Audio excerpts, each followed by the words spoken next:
Hello dear students, I think you all are well. आज मैं आपके लिए लाया हूँ चैप्टर नंबर 3 इकोनॉमिक्स का money and credit. Most important chapter है, इसमें से क्वेश्चन कहीं ना कहीं पूछे जाते हैं। एंड इस चैप्टर की शॉर्ट समरी मैं आपको बताऊंगा। इस चैप्टर में जो कुछ टॉपिक हैं जैसे barter system and barter system की प्रॉब्लम्स, वो मैंने एक पिछले वीडियोस में यहाँ पे अपलोड की हुई है। अगर किसी को बार्टर सिस्टम को डीपली पढ़ना है, क्योंकि उसके जो ड्रॉबैक्स हैं कभी कभी वो भी पूछे जाते हैं, तो अगर कोई स्टूडेंट उसको डीपली पढ़ना चाहता है तो वो वहाँ से उस लिंक पे जाके चेक कर सकता है। ठीक है। सो आज हम चैप्टर मनी एंड क्रेडिट पढ़ेंगे। देखो, मनी क्या होता है। First, money means medium of exchange. Money को हम यूज़ करते हैं एक्सचेंज के लिए, यूज़ करने वाला एक माध्यम। अगर हमने किसी गुड्स को लेना है तो मनी का यूज़ करते हैं, अगर हमने किसी सर्विसेज को लेना है तो मनी का यूज़ करते हैं। So that's mean money is a medium of exchange, एक माध्यम है जिससे हम एक्सचेंज करते हैं गुड्स और सर्विसेज को। ओके, वेरी सिंपल डेफिनेशन है और इसको आप अच्छे से लर्न कर लेना। एंड नेक्स्ट आता है बार्टर सिस्टम। बार्टर सिस्टम क्या होता है? एक ऐसा सिस्टम जिसमें हम कमोडिटी टू कमोडिटी एक्सचेंज करते हैं without use of money. Means it is a system where we exchange goods to goods, goods to services without use of money. This system is called barter system. ठीक है। बिना पैसे के use किए हुए हम मनी को एक्सचेंज करते हैं। सॉरी, बिना पैसे की यूज किए हम गुड्स और सर्विसेज को एक्सचेंज करते हैं, उसे हम कहते हैं बार्टर सिस्टम। ठीक है। इसे हम वस्तु विनिमय प्रणाली भी कहते हैं हिंदी में। वस्तु विनिमय का मतलब है वस्तुओं को एक्सचेंज करना। ठीक है। अब देखो, इसमें नेक्स्ट टॉपिक आपका आता है, इसमें double coincidence of bond. Double coincidence of, कोई कंफ्यूजन क्रिएट मत करना। डबल कोइंसिडेंस ऑफ बॉन्ड का मतलब है कि दो लोग आपस में रेडी होने चाहिए। ठीक है। अब यही कभी कभी की प्रॉब्लम बन जाती है, क्योंकि कुछ केसेस ऐसे होते हैं जहां दो लोग एग्री नहीं हो। देखो, ये बहुत आपका लकी लकी अगर लकी हैं आप, यदि आपको डबल कोइंसिडेंस ऑफ वांट वाली सिचुएशन आ रही है। मतलब मैं जिस चीज़ को लेने वाला हूँ उसी चीज़ को आप मुझसे लेने वाले हैं। मीन्स दो लोग रेडी हैं, एक्स और वाई दो पर्सन हैं, एक को ए चाहिए और दूसरे को बी चाहिए, और दोनों एक दूसरे को देने और लेने के लिए रेडी है। सो डेफिनेटली वहाँ पे क्या हो गया? डबल कोइंसिडेंस ऑफ वांट बन जाएगा। लेकिन इसमें कहीं ना कहीं एरर्स आते हैं, कहीं प्रॉब्लम्स आती है। प्रॉब्लम कैसी? कि दो लोग एक कॉमन कंडीशन में हमें मिलते नहीं है। सो उस केस में हमारे पास प्रॉब्लम क्या आती है कि हमें थर्ड पर्सन को यूज़ करना पड़ता है। ओके। नेक्स्ट ये है ना मॉडर्न फॉर्म ऑफ मनी। देखो, मॉडर्न फॉर्म ऑफ मनी हम क्या यूज़ करते हैं? करेंसी का यूज़ कर रहे हैं। हर कोई कंट्री प्रेजेंट टाइम में करेंसी का यूज़ कर रही है, और करेंसी के साथ साथ कहीं ना कहीं ई मनी का यूज़ भी कर रही है। ठीक है। अब करेंसी का मीन्स है कि अगर कोई कंट्री करेंसी दे रही है तो किसके बेसिस पे दे रही है? On the base of country government, on the base of country central bank. हमारी कंट्री का सेंट्रल बैंक कौन सा है भाई?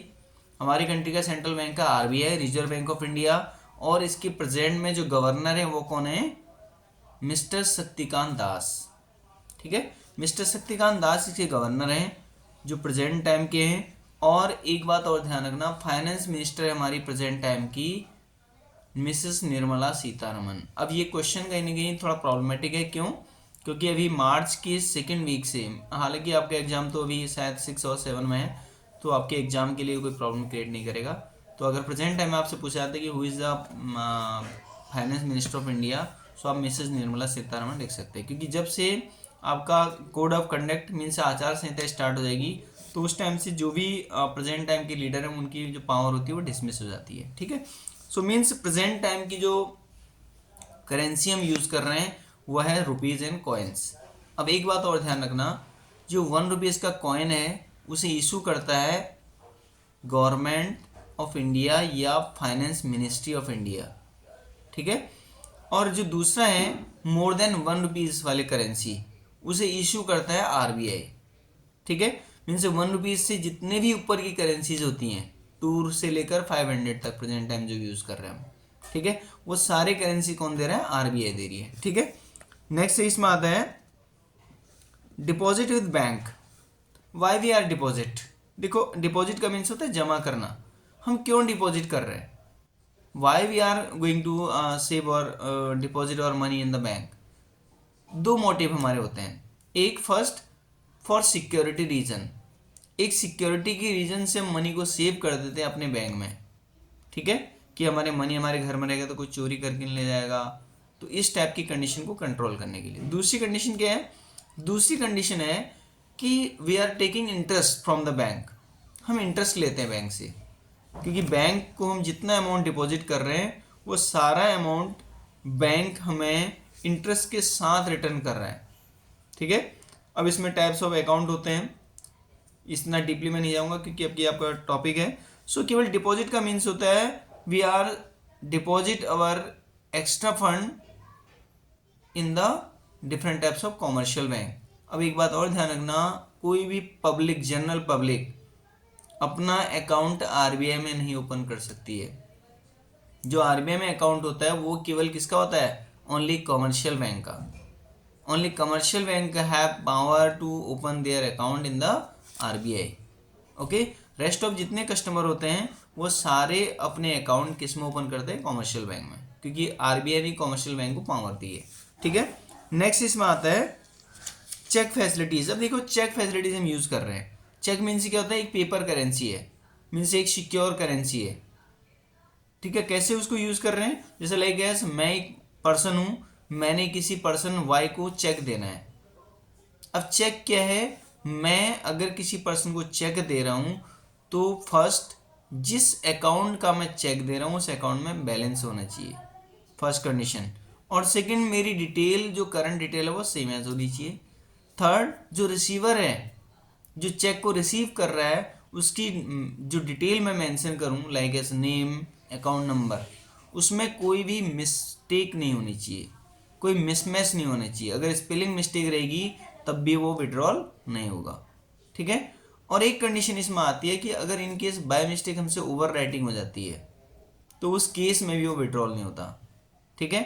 और एक कंडीशन और इसमें आती है कि अगर मेरे सिग्नेचर मीन्स जो मैं पे करने वाला हूँ, जिसको मैं पे कर रहा हूँ अदर पर्सन वाई को, मैं उसे चेक दे रहा हूँ और उस चेक में मैंने जो सिग्नेचर किए वो मेरे बैंक से मैच नहीं हुए, तो उस केस में भी वो चेक विड्रॉल नहीं होता है, ठीक है। नेक्स्ट इसमें आता है मॉडर्न बैंकिंग सिस्टम। अभी देखो मॉडर्न बैंकिंग सिस्टम में क्या हो रहा है, हम टाइप्स ऑफ फैसिलिटीज यूज कर रहे हैं। जैसे लाइक अभी अभी बैंक हमें क्या दे रहा है, एक मोबाइल ऐप दे रहा है, और प्रेजेंट टाइम में एक ओटीपी के थ्रू हमें एक शॉर्ट टाइम लोन मिल जाता है, ठीक है। तो एक लोन एक्टिविटीज प्रेजेंट टाइम में एक मॉडर्न बैंकिंग सिस्टम आ रहा है, और दूसरा आता है आपका जो ट्रांजैक्शन फैसिलिटीज बैंक दे रहा है by the single app, okay. एक ऐप के थ्रू बैंक आपको क्या दे रहा है, एक फैसिलिटी दे रहा है कि आप अपने बैंक से किसी अदर को ट्रांसफर कर सकते हैं, जैसे एसबीआई योनो और पीएनबी का भी एक ऐप है। ऐसी हर कोई बैंक ने अपने ऐप दिए, और आपने देखा होगा जितने भी यूपीआई आईडीज हैं जैसे फोन पे, पेटीएम और मोबीक्विक भी है इसमें, बिलीवल और फोन पे, ये सब क्या है, ये ऐसे ऐप हैं जो किसी पर्सनल बैंक की नहीं है, बट एक वॉलेट है जिसके थ्रू आप ट्रांजैक्शन कर पा रहे हैं, okay. So these are the activities of the modern banking system. Next आता है क्रेडिट। क्रेडिट मीन्स क्या है, लोन मीन्स जितने भी बोरोवर्स हैं वो प्रेजेंट टाइम में बहुत सारे बैंक ने ऐसी फैसिलिटीज भी दी हैं कि वो अपने मोबाइल ऐप से अपने आप अपने अकाउंट में लोन क्रेडिट कर सकते हैं।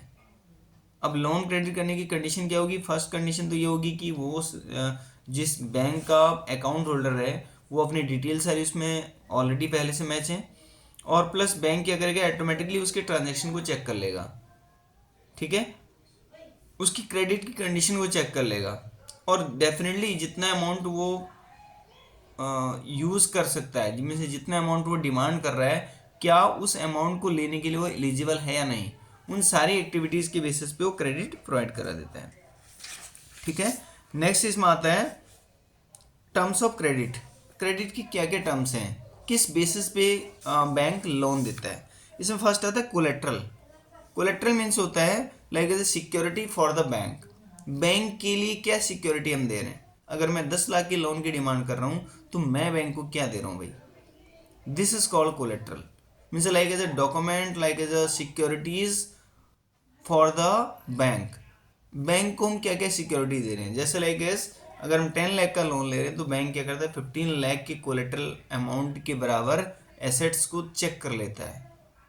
ठीक है, जैसे हम अगर एक लोन परचेज कर रहे हैं बिल्डिंग मेकिंग के लिए, तो क्या करेगा उस लैंड के जो पेपर्स होंगे, जो रजिस्ट्री होगी, जो पेपर होंगे वो अपने पास रख लेगा, और जैसे ही आपका लोन अमाउंट कंप्लीट होगा तो आपको रिटर्न कर देगा, और उसमें कोई मिसयूज़ नहीं है।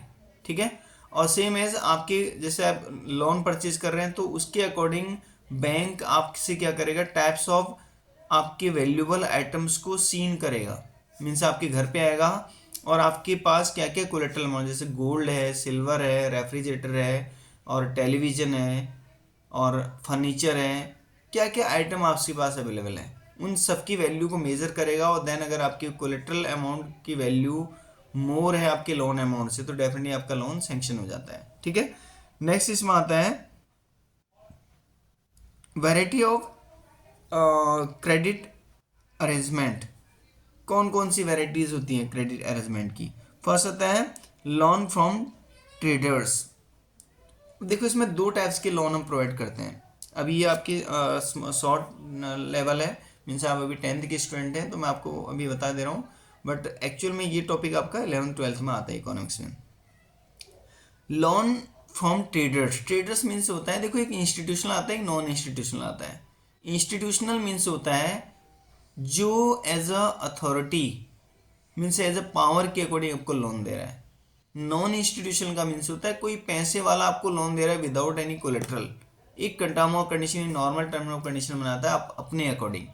तो अगर वो ऐसे लोन आपको दे रहा है so that is called non institutional institution. ठीक है, अब इसमें मनी, इसमें जो फर्स्ट आपका है loan from traders, traders means होता है व्यापारी।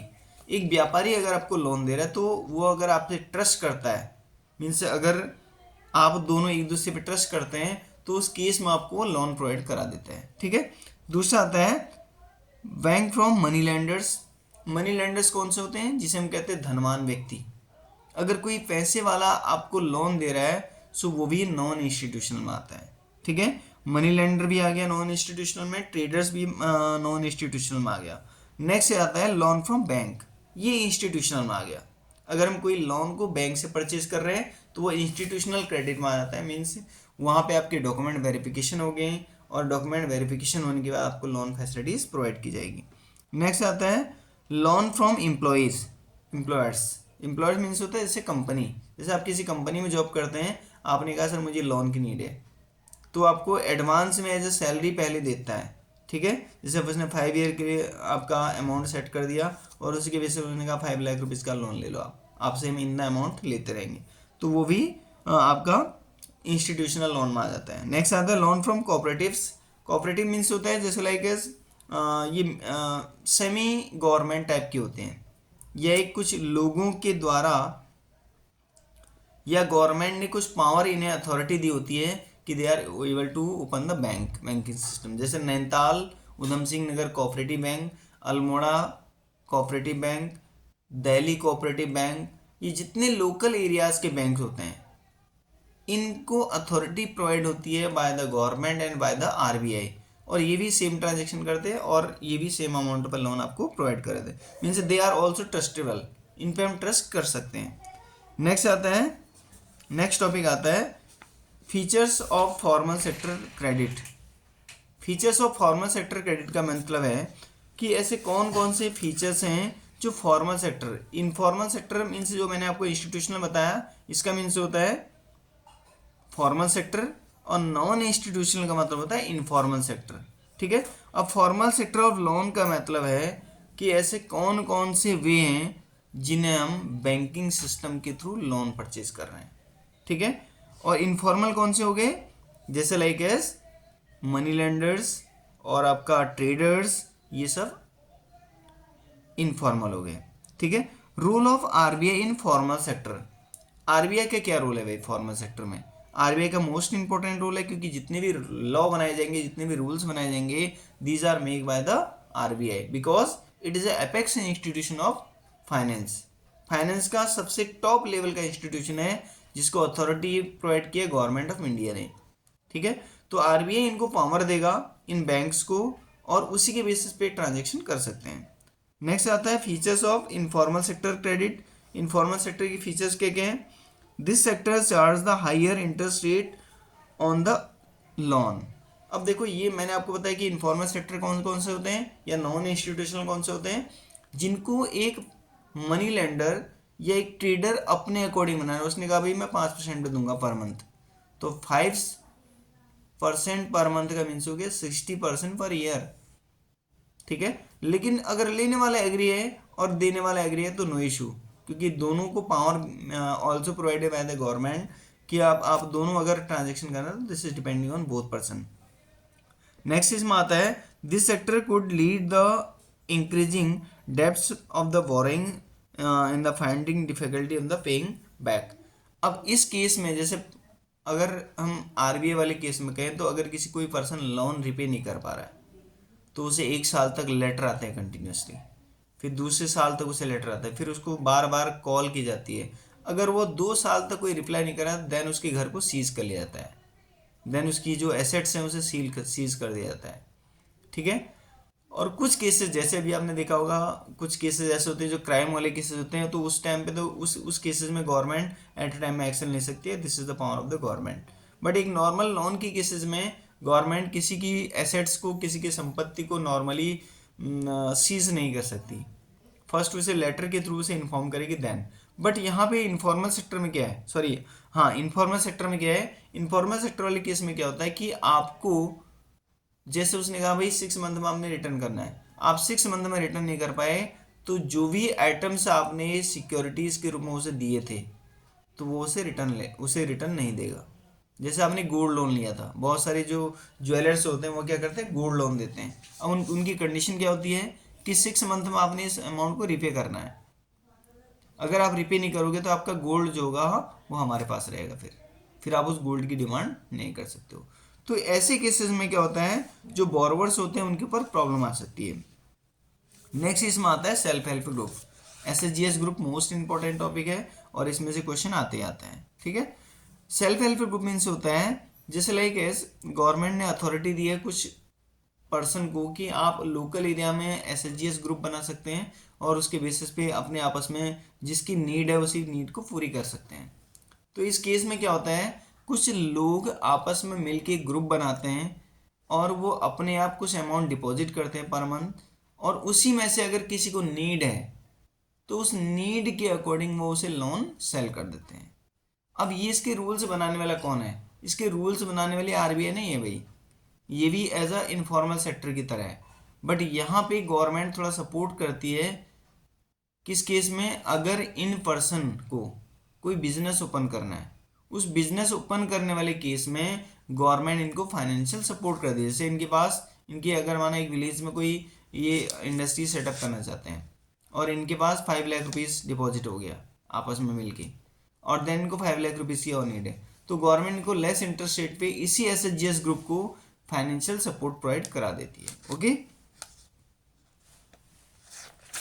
और मोस्टली इसमें जो यूज़ होता है वो वुमेन्स के लिए ज़्यादा यूज़ होता है एसएचजीएस ग्रुप का, ठीक है।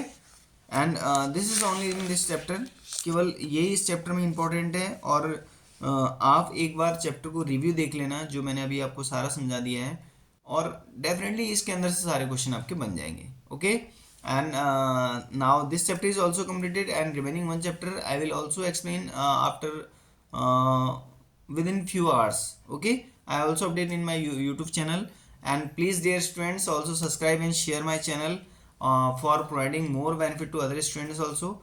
So थोड़ा सा चैनल को सब्सक्राइब करवा देना अपने फ्रेंड से, और ये चैनल आपको बेनिफिट देगा हायर लेवल के एजुकेशन के लिए भी। क्यों? क्योंकि इस चैनल के बेसिस पे आप फ्यूचर में जो IAS PCS की प्रिपरेशन करते हैं वो चैनल, इस चैनल के बेसिस पे आपको बहुत सारे बेनिफिट मिल जाएंगे, क्योंकि economics every types of examination में पूछा जाता है, okay. Goodbye, take care.